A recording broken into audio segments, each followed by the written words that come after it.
الفيديو ده يمكن يكون أهم فيديو في حياتك لو أنت ناوي تدخل مجال الاستثمار. طيب مبدئيا احنا هنرد في الفيديو ده على كل الأسئلة العامة اللي ممكن تيجي في بالك. الفيديو ده موجه أو القناة موجهة عموما للناس اللي أصلا بدأت في المجال، يعني عارفة ازاي تشتري وعارفة ازاي تبيع. مش هاجي أعلمك ازاي تدوس على الزرار ان انت تشتري أو تبيع، دي حاجة تانية. ممكن تشوف فيديوهات تانية لقصة ازاي أصلا تشتري أو تبيع، ولكن انا بتكلم عموما عن الناس اللي دخلت اوريدي المجال وعندهم حسابات على اي منصات اسهم. الكلام اللي هنشرحه هنا يمشي معاك على اي سوق مالي، ولكن انا هشتغل على اسهم واوضح لك الفكرة على سوق الاسهم. طيب احنا هنعمل ايه في القناة دي؟ اول حاجة احنا مش هنديك توصيات مباشرة بالدخول، واحنا ضد الفكرة دي تماما، والفكرة دي غلط. احنا هنديك الفرص اللي موجودة في السوق، هنطرحها قدامك، هنلفت نظرك ليها. انت حابب تشتري او حابب تبيع، القرار ده خاص بيك انت. وفي نفس الوقت هنبقى بنعلمك بالممارسة، يعني هنخليك تشوف الصفقة بتتحلل ازاي والكلام ده، وده هيكون بشكل يومي ان شاء الله على قد ما هنقدر. فاحنا يوميا هننزل، في كل فيديو هينزل هيبقى فيه 3 حاجات. اول حاجة هيبقى عندك فرصة سهم استثماري، وده بيكون على المدى البعيد، ويبقى عندك فرصة في سهم مضاربات، وده هيكون على المدى القريب. الاستثماري هيكون على المدى البعيد، يعني انت هتجيب الهدف بتاعك ممكن خلال سنة سنتين، ده الاستثماري. وهيبقى عندنا الهدف بتاعنا بتاع المضاربات، وده هيكون خلال اسبوع او 2 تقدر تجيب الهدف بتاعك. وده اللي احنا هنتكلم فيه يعني بالتفصيل. الفرق ما بين الاتنين هنتكلم فيه كمان شوية. والتالت حاجة احنا هنعملها ان احنا هنوريك الاسهم اللي فاتت ايه اخبارها، يعني الحاجات اللي احنا حللناها مثلا من اسبوع. هتلاقيني جاي اول ما الاسهم دي تقفل اقول لك قفلت ربح ولا قفلت خسارة. طبعا احتمالية الخطأ واردة، واحتمالية المكسب والخسارة واردة، ولكن احنا شغلتنا ان احنا بنتوقع السوق او بنعمل اللي علينا في توقعات السوق. طيب ايه هي الاسواق اللي يمشي عليها التحليل اللي احنا هنتعلمه هنا؟ جميع الأسواق المالية. عندك أسواق الأسهم، ودي طبعا في عندك البورصة الأمريكية والمصرية والسعودية وإيا كان نوع البورصة اللي أنت عايز تشتغل فيها. وفي عندك سوق الفوركس، وده أنا ضده تماما لأن هو مش قانوني. سوق العملات الرقمية، وده أنا ضده تماما لأن هو مش قانوني. وعندك في سوق الباينري اوبشنز أو الخيارات الثنائية، وده برضو في مشاكل كتير، وهنتكلم بوجه الخصوص عن الفروق ما بينهم. طيب سوق الأسهم أفضل الأسواق ليه؟ لأنه سوق مستقر نسبيا. أنا قدامي شركة بتكسب بقالها 20 سنة، مش هتيجي على حظنا وتخسر، وده احتمال نادر، احتمال وارد ولكنه نادر. سوق الفوركس سوق متقلب جدا ومتذبذب، فجأة بتلاقي طلع، فجأة تلاقي نزل، فانت تفضل تخسر كتير جدا. سوق العملات الرقمية نفس القصة، ويمكن أكتر شوية من سوق الفوركس لأن هو شغال 7 أيام في الأسبوع 24 ساعة. وده طبعا بغض النظر ان هم كمان مش قانوني العمل بيهم في مصر، فاحنا دول هنلغيهم خالص. ونفس الموضوع بالنسبة للباينري اوبشن. سوق الباينري اوبشنز طبعا ده مصيبة سودة، لان انت في اسواق الاسهم انت ممكن تقول ان انا مستعد مثلا اشتري السهم ب100 جنيه، لو نزل لحد 50 جنيه انا خلاص انا هوقف خسارة، ولو كسب 50 جنيه يعني وصل ل150 جنيه انا هبيع. فانت الكفتين متوازنين، انت بتلعب على الاحتمالية الاعلى ان هو انت محلل كويس والكلام ده، فالاحتمالية الاعلى معاك انك تكسب. اما سوق الخيارات الثنائية ده انت بتكسب، يوم ما بتكسب 70%، 80%، 90%، ويوم ما بتخسر 100%. اذا انت لو دخلت 10 صفقات، 1 2 3 4 5 6 7 8 9 10 صفقات، وخسرت دي وخسرت دي وخسرت دي وخسرت دي، فانت كسبت 6 صفقات. 6 صفقات في 80%، فهتلاقي نفسك طالع يا اما لا كسبت ولا خسرت، يا اما طالع خسران. واصلا صعب جدا ان انت تفضل تكسب 6 صفقات بصفة مستمرة في سوق الباينري اوبشنز، لان هو فيه تلاعبات كتير جدا. فاحنا يعني مش عايزين نخش في تفاصيل الموضوع ده، فاحنا ضد الموضوع ده. يبقى تاني ايه الاسواق اللي احنا هنشتغل فيها؟ احنا هنشتغل في سوق الاسهم، ولكن انت براحتك عايز تطبق على اي سوق تاني طبق، ولكن انا قلت لك ان الحاجات دي مش صحيحة ومش مضمونة بحكم الخبرة. انا مش خسران حاجة، ولا هكسب حاجة من وراك، أنا بس بقول لك وجهة نظري الحقيقية. طيب إيه الفرق ما بين بقى السوق الأسهم الأمريكي والسوق المصري؟ ولا أي حاجة غير إن السوق الأمريكي عندنا عدد الأسهم كتير أوي أوي أوي أكتر من السوق المصري، فالخيارات قدامنا متاحة أكتر. ولكن السوق المصري ميزته سهولة الإيداع والسحب والكلام ده كله. فأنا هشرح على السوق الأمريكي، ولكن أنت طبق على السوق المصري، طبق نفس الطريقة اللي أنا بستخدمها بس على السوق المصري. ولو عايز تشتغل سوق أمريكي مفيش مشكلة، ممكن إن أنت تحط لي في الكومنتات ونتكلم في الموضوع ده. إيه هي أضلاع التداول؟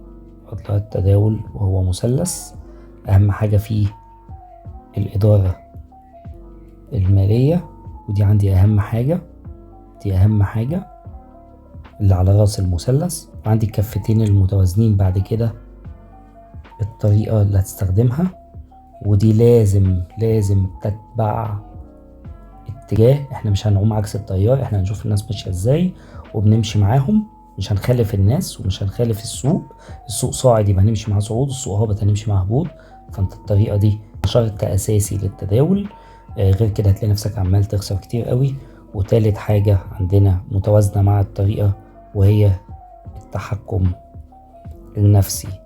يعني تتعامل كأنك روبوت، ما قلتش انك تدخل روبوت وكلام من ده يعمل. تتعامل كأنك روبوت، يعني تتعامل كأنك روبوت. انا الطريقة بتاعتي جات لي لما بشوف كذا وكذا وكذا بشتري، يبقى اول ما تشوف دول تشتري بدون اي تفكير وما تبيعش.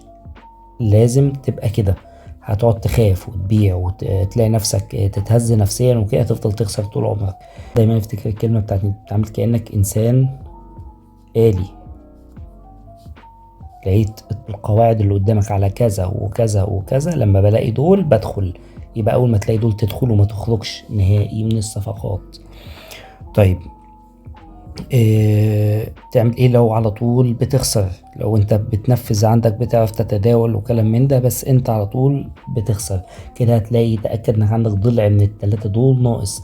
يا اما عندك مشكلة في الإدارة المالية، يا اما عندك مشكلة في الطريقة، يا اما عندك مشكلة في التحكم النفسي. لو انت بتقول لي انا طبقت الاتجاه وطبقت الكلام ده كله وفي الاخر بخسر، صدقني انت عندك كده مشكلة في واحدة من الثلاثة دول. طيب خلينا نتكلم ايه الفرق ما بين الاستثمار والمضاربة. تعال نشوف كده مع بعض. ده مثلا سهم استثمار، ده سهم RTX مثلا، ده سهم استثمار. لو جينا بصينا على سهم RTX هتلاقيه من سنة 2007 ويمكن من قبل كده من 2004 ومن 2001 وهو في حالة صعود زي ما انت شايف. خلاص ده سهم استثمار. الاستثمار أأمن بسبب الموضوع ده، ان انت اي منطقة تشتري فيها، يعني مثلا لو افترضنا ان انت كنت اشتريت من المنطقة دي او من هنا او من هنا، فانت ضامن ان انت كسبان. اشتريت من هنا فانت ضامن ان انت كسبان، اشتريت من هنا فانت ضامن على المدى البعيد ان انت كسبان. خلاص لان دايما الستوب بتاعك او وقف خسارتك هو ان السهم يبقى بزيرو، او ان السهم يخسر تماما، ان السهم يرجع لبداية ما بدأ. هل ده وارد؟ احتمال قائم، ولكنه احتمال ضعيف جدا جدا جدا، وخصوصا لو اشتريت سهمك في شركة جيدة. ولكن برضو مش معنى كده ان احنا بنشتري من اي حتة، انا بس بديك مثال على الفكرة العامة للاستثمار. ان انت بتشتري وطول الفترة دي لو السهم ده بيوزع ارباح، فانت كل ربع سنة او كل سنة بينزل لك في حسابك مثلا حوالي 1% 5% على حسب السهم على إجمالي رأس مالك اللي أنت شاري بيه، أو إجمالي سعر السهم في وقتها. طبعا بينزل لك توزيع أرباح، فأنت ضامن إن حتى لو السهم ما جابش الهدف بتاعه فأنت على الأقل في فلوس داخله لك. دي ميزة الاستثمار. ولكن لو ركزنا قوي هنلاقي، بصوا كده معايا تحت، إن ده الفريم الشهري. الفريم الشهري يعني ايه؟ الفريم الشهري يعني كل شمعة من دول بشهر. يعني لو جيت بصيت هنا، لو انت اشتريت هنا مثلا بسعر، خلينا نشوف السعر في المنطقة دي مثلا حوالي 37. لو انت اشتريت، خلينا نقول 40 عشان نسهل على نفسنا، لو انت اشتريت من سعر 40 عشان توصل لسعر 80، فانت وصلت لها من سنة 2009، وصلت لها في سنة 2021. انت متخيل؟ يعني انت بتتكلم في حوالي 12 سنة تقريبا، بتتكلم في حوالي 12 سنة عشان تجيب ضعف الفلوس اللي انت اشتريت بيها. فهي دي عيوب الاستثمار او مشاكل الاستثمار، ان انت ما عندكش انت قابليه انك تخش تشتري سهم ب$50 عشان تستنى عليه. انت عايز تعمل فلوس، انا فاهم انت داخل المجال ده عشان تعمل فلوس، فده عيب من عيوب الاستثمار. ولكن انا بنصح ان انت ممكن تقسم فلوسك لنسبة 70% و30%. 70% انت واحد حسابك مثلا او راس مالك مثلا 100,000 جنيه مثال، 100,000 جنيه. ال100,000 جنيه دي تحط 70,000 جنيه في استثمار، لان هو أأمن وأضمن. وفي نفس الوقت هو ربحه قليل بيجي على المدى البعيد، فانت محتاج انك تضخله سيولة عالية، فهنحط 70% من فلوسنا فيه و30% بس من فلوسك تضارب بيهم. وفي كل الأحوال انت هتقسم ال70% اللي هي ال70,000 جنيه، وده مجرد مثال. هتقسم ال70,000 جنيه بتاعتك دي على مثلا 50 سهم أو على 100 سهم، مش هتحطهم كلهم في سهم واحد. ونفس القصة هنا، انت هتقسم ال30% دي اللي هي تقريبا هتكون حوالي 30,000 جنيه، تقسمه على 100، على 100 صفقة شراء وبيع انت هتدخلهم، بحيث ان دايما انت بتوزع المخاطر بتاعتك. طيب ده بالنسبة لقصة الاستثمار. طيب المضاربة بقى بتبقى ازاي؟ المضاربة بتبقى على فريمات صغيرة شوية، وليكن مثلا احنا فتحنا الفريم اليومي او الشارت بتاع الفريم اليومي، هتلاقي الاتجاه العام مثلا عندك هابط. الاتجاه العام عندك هابط، انت بتستنى فرص لما السعر يطلع ويجي نازل تاني تبيع، او العكس انت بتستنى لو الاتجاه العام عندك، خلينا نشوف كده اتجاه تاني صاعد. لو الاتجاه التاني الصاعد ده اهو، الاتجاه ده مثلا، وانا عارف ان في ناس هتقول لي انا مش عارف ارسم منين وابدا منين، الكلام ده هنتكلم فيه بعدين وانت هتشوفني وانا بحلل، لكن انا بكلمك على الفكره العامه دلوقتي. فانت عندك حاجه زي كده، لو الاتجاه العام صاعد فانت ممكن تشتري من هنا او تشتري من هنا او تشتري من هنا، ويبقى هدفك الحته دي. فانت ممكن يبقى واقفه الخساره بتاعتك، تقول له مثلا انا شاري من سعر 94، لو وصلت لحد سعر 89 انا هوقف خساره، ولو كسبت لحد هنا انا هاخد الربح بتاعي. وهي دي بتبقى المضاربة. ده طبعا فريم اليومي زي ما احنا شايفين. معنى كده لو اشتريت من هنا فانا جبت الهدف بتاعي في يوم 2 3 تقريبا بالكتير قوي 4 ايام تبقى جبت الهدف بتاعك. ولكن الموضوع انا عارف ان هو مش بالسهولة دي، فده اللي احنا هنتكلم فيه بعدين، لكن انا النهاردة بشرح الفكرة. طيب ايه هي الإدارة المالية أو الريشيو أو الكلام ده؟ أول حاجة في الإدارة المالية إن أنت تقسم فلوسك على 100 صفقة. تقسم فلوسك على 100 صفقة، يعني لو معاك مثلا 100 جنيه يبقى انت ده مثال، ده مثال، يبقى انت تخش الصفقة بجنيه، بحيث انت دخلت الصفقة كسبت تمام، ما خسرت يبقى انت لسه معاك 99 جنيه تخش بيهم. طيب اول حاجة، في ناس كتير قوي هتقولك انت لازم تشتغل 2 ل1 و3 ل1. يعني مثلا انا عندي الاتجاه هنا، فانا هشتري هنا، هوقف خسارتي او اوقف خسارتي عند المنطقة دي في الحتة دي كده، وعايز اكسب ضعف المنطقة دي. يعني انا واقف في خسارة جنيه لازم اكسب 2 جنيه علشان اضمن المكاسب. وانا شايف ان ده مش صح قوي لاسباب كتير. اولها الاحتمالية. هتلاقي في صفقات عندك هنقسم الاحتمالية على 3. في صفقات عندك هتقفل على خسارة ادي تلت، وفي صفقات عندك هتوصل لنص الهدف وترجع تاني تقفل على خسارة ادي تلت، وفي صفقات هتجيب لك الهدف ادي تلت. فانت لو قسمت فلوسك على 3 تلات يبقى معنى كده ان انت هتطلع لا كسبان ولا خسران، او كسبان حاجة بسيطة او خسران حاجة بسيطة. فعشان كده انا ضد الموضوع الريشيو بالشكل ده. انا شايف الاصح والطريقة اللي انا شخصيا قدرت احقق بيها نتائج جيدة ان انت دايما توحد الاحتمالات. انا شاري من هنا، خسارتي هنا، مكسبي قدها. اللي بيزود الاحتمالية بتاعتك في المكسب الاتجاه بتاعك، انك ماشي مع اتجاه صح وتحليلك. هتلاقي نفسك بتكسب 7 أو 8 صفقات من كل 10. هتلاقي نفسك في الحالة دي بتكسب 7 أو 8 صفقات من كل 10. ده حتة الريشيو، ان دي الطريقة دي احنا بنسمي الريشيو فيها 1:1. يعني مستعد اخسر جنيه قدام ان اكسب جنيه، او اخسر 2 جنيه قدام ان اكسب 2 جنيه. طيب 2:1 او 1:2. 2:1 معناه ان انا مستعد اخسر جنيه قدام ان انا اكسب 2 جنيه. الرقم مغري طبعا، الرقم مغري، ولكن احتماليته بتبقى اضعف. في ناس ممكن تقول لك انا عايز اكسب 3:1، يعني اخسر جنيه قدام ان اكسب 3 جنيه. ولكن طبعا اديك زي ما انت شايف كده السوق طلع من المنطقة دي. خلينا نوضح كده بلون تاني عشان الدنيا تبقى باينة. انا واقف خسارتي هنا ودخلت الشراء بتاعي من هنا، السوق طلع لحد تقريبا 1 ل1.5، ما كملش حتى 1 ل2 ورجع انعكس عليك تاني. طب وليه ما ناخد فلوسي واخرج؟ فدي فكرة المضاربات بالطريقة السليمة، وده أكبر فخ أنا شايف إن أغلب الناس بتقع فيه. إن كل الناس بتركز على إن أنت تخش على الأقل 2 ل1 عشان تضمن إن مكسبك ضعف خسارتك، والكلام ده نظريا صح، لكن السوق ده نظريا صح، لكن السوق مش هيعمل كده. السوق هيجي يقفل لك على خسارة. في ناس ممكن تقول لك طب خلاص أنا هستهدف 1 ل1.5. في الحالة دي انت فعلا بتخاطر بفلوسك، انا بخاطر بجنيه عشان اكسب نص جنيه. في الحالة دي انت هتلاقي نفسك بتخسر كتير، او ممكن تكسب صفقة واتنين وتلاتة واربعة، لكن جات لك واحدة خسرت لك 2 منهم، وجات لك التانية خسرت لك 2 منهم. فانت هتقعد تكسب وتلاقي نفسك دايما اقل واحدة تخسر فيها تضيع لك المكسب اللي انت عملته.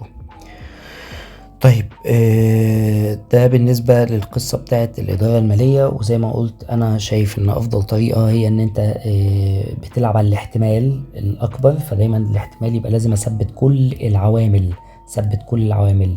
يبقى أنا عندي خسارتي قدام مكسبي واحدة، كل حاجة عندي متثبتة، عدد الصفقات اللي بدخلها ثابت، الفلوس اللي بدخل بيها ثابتة. ما تجيش تخش في صفقة بجنيه وصفقة تانية ب2 وصفقة ب3، ولا أصل دي أنا واثق فيها، ولا دي أصلي مطمن. محدش يعرف السوق رايح فين وجاي منين. احنا بنلعب على لعبة احتمال وبنعمل اللي علينا مش أكتر، علشان ربنا يكرمنا. فاحنا بنعمل اللي علينا وبنقول إن احنا كل حاجة، كل هكتبها لك أهو، كل العوامل ثابتة ما عدا الاتجاه بتاعك هو اللي هيزكيك في نجاح الصفقة. يبقى أنا لو داخل وأنا مش فاهم أي حاجة، في احتمالية إن أنا أكسب 50% أو إن أنا أخسر 50%. لا، أنا مش داخل بحط أي حاجة وخلاص، أنا داخل مع اتجاه بطريقة سليمة، صفقة من منطقة صح وعندي طريقة داخل فيها. فهتلاقي النسبة دي بدل ما بقت 50% ربح أو 50% خسارة، لقيت نفسك بقيت 80% ربح قدام احتمالية 20% إن أنت تخسر. وده انت كده عملت افضل حاجة ممكن ان هي تتعمل. ازاي احدد الفريم المناسب ليا؟ بمنتهى البساطة، انا هريحك خالص. انت دلوقتي هنفتح الشارت على فريم ال5 دقايق.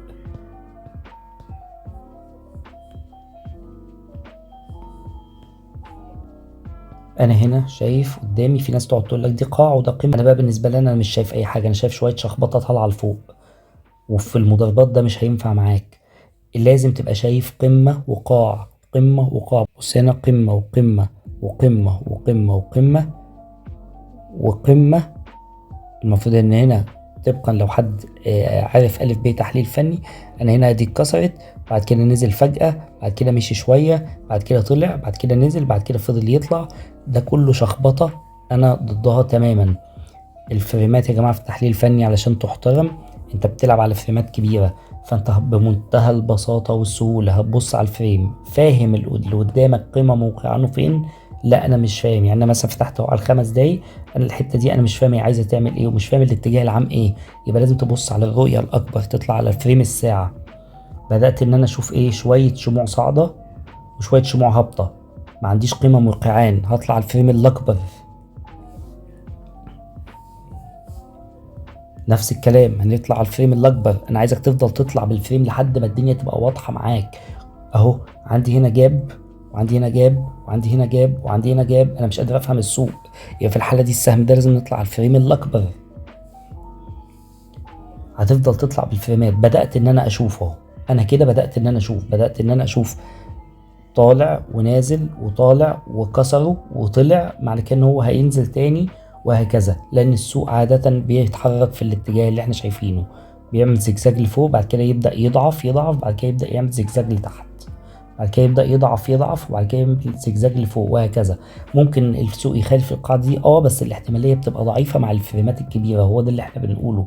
انت دايما تطلع بالفريمات لفوق، دايما تطلع. كل ما تلاقي نفسك مش فاهم الصفقات اللي قدامك اطلع بالفريمات. طيب انا مثلا واحد جيت عشان في الفتره دي اشتري، انا شايف هنا شويه شموع مرصوصه جنب بعض في الجزئيه دي، حاجات نازله وحاجات جنب بعض، وحاجات طلعت وحاجات نزلت وحاجات طلعت وحاجات مشيت عرضي وبعد كده حاجات نزلت وحاجات طلعت. اول ما تلاقي المنظر ده انت مش فاهمه، يبقى مش ده الفريم اللي انت هتشتغل عليه. من غير ما ترجع لي ومن غير اي كلام، بمنتهى البساطه تطلع في الحاله دي. اول ما تلاقي المنظر ده، خلينا نعلم عليه اهو، اول ما تلاقي المنظر ده هتقوم عامل ايه؟ خلينا نعلم عليه بطريقه تانيه اهو، تقوم طالع بالفريم اهو. يبقى المنطقة دي كانت أصلا على الفريم الكبير هي منطقة هابطة، لأن على الفريم الكبير كان عندي قاع وقمة وقاع وقمة وقاع، يبقى أنا في الحتة دي لو كنت دخلت كانت منطقة هابطة. يعني معنى كده إن يوم ما هدخل من هنا هدخل مع الاتجاه الأكبر، يبقى أنت هتخش شراء. خلاص الكلام ده هبينه لك بالتفصيل بقى في تحليل صفقة صفقة الفترة اللي جاية. المؤشرات اللي انا حاططها دي كلها حاجات وسائل مساعدة، مش دي الحاجات اللي بيعتد بيها ولا بيعترف بيها. واي حاجة عايز تشتغل عليها في اي سوق، دايما اطلع للفريم الاكبر. طول ما انت على فريم صغير فانت مش شايف اي حاجة، لازم الفريم يبقى واضح معاك. لازم ده اللي احنا بنسميه يا جماعة، بصوا المنظر ده، بصوا ده طالع ونازل وطالع ونازل وطالع ونازل، ده اللي احنا يا جماعه بنسميه الشرط الطبيعي. في ناس هتقول لك ادي راس وكتفين اهم وبتاع، ماشي الكلام ده حلو قوي، الكلام ده تيجي تنفذه من 5 دقايق هتلاقي نفسك عمال تلبس. ليه بقى؟ في ناس كتير قوي تقول لك التحليل الفني بيمشي على اي فريم، الكلام ده مش حقيقي. الكلام ده مش حقيقي، لان الفريمات الصغيره التقلبات فيها بتاثر فيها بصوره سريعه، اما ده حاجه بقالها سنين سنين اهي، سنين صاعده، فمش هتيجي على حظنا وتقوم نازله كل ده. ولو حصل بتبقى صفقه من وسط 100 صفقه. لو فتحت اي سهم في الدنيا على الفريم الشهري هتقدر تحدد من غير اي حد ما يقول لك ولا يتكلم ان هو اتجاه عام صاعد. شطارتك بقى ايه؟ ان انت تشتري من انهي منطقه اللي هي افضل منطقه ليك. طبعا ده في حاله الاستثمار. في حاله المضاربه بننفذ نفس الموضوع، ولكن بنتحمل المخاطر قدام ان احنا نحقق مكاسب سريعه، وهو ده عيب المضاربه. وعشان كده انا قلت لك قسم فلوسك 70% استثمار و30% للمضاربات، لان انت ما تحطش رقم كبير قوي في الفريمات الصغيره. ومش معنى فريمات صغيره ان انا بتكلم في 5 دقايق ودقيقه. فريمات صغيره دي بالنسبه لي يعني انا بتكلم اشوف الاتجاه الاسبوعي، صفقه زي كده انا مثلا باين لي اهو ان هو على الفريم الاكبر انه كسر لي النموذج الفني ده خلاص ونزل، معنى كده ان في اتجاه عام هابط وطلع وما قدرش ان هو يعديه. وده هنتكلم فيه في التحليل الفني ان شاء الله الفتره اللي جايه، ولكن بفهمكم الفكره.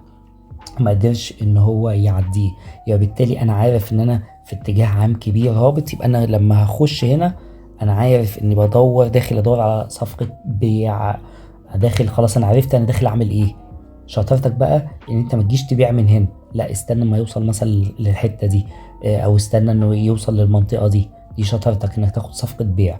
ودايما هتلاقيني بحط الستوب بتاعي او وقف الخسارة بتاعي عند القمة الكبيرة اللي فوق. يبقى انا بستهدف داخل من هنا، بستهدف هنا، عايز مكسبي يبقى هنا. ده لو انا داخل صفقة بيع، فبقت الحتة دي بالنسبة لي قد الحتة دي. في ناس كتير قوي هتقول لك لا وعلى ايه؟ طب ما انا اخش من هنا واوقف خسارتي عند المنطقة دي، مفيش مشكلة. ينفع بس اتأكد الاول من الفريم الصغير ان انت، او الاصغر من ده، وده هنعمله مع بعض، ان انت هنا في منطقة بيع. انا بقى على الفريم الصغير شايف نفسي لسه في منطقة صعود. امتى اعمل العملة اللي قلنا عليها دي؟ لما الاقي نفسي ان خلاص منطقة الصعود دي بدأت تتكسر وبدأ ينزل تاني، خلاص يبقى انا ممكن اخش من هنا بيع واقف خسارتي عند المنطقة دي.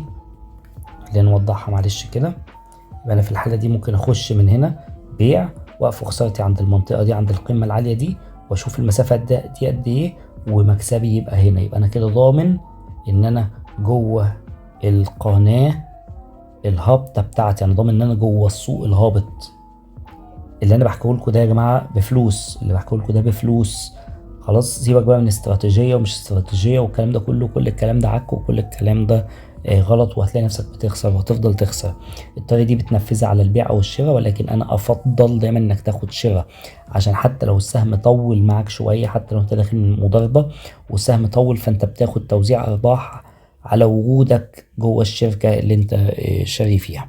في النهاية أي حد هتلاقيه عنده نفس المشاكل اللي أنا بتكلم فيها دي، تقدر إنك تعمل شير للفيديو ده وتبعته له، هتلاقي ناس كتير قوي على أي جروبات.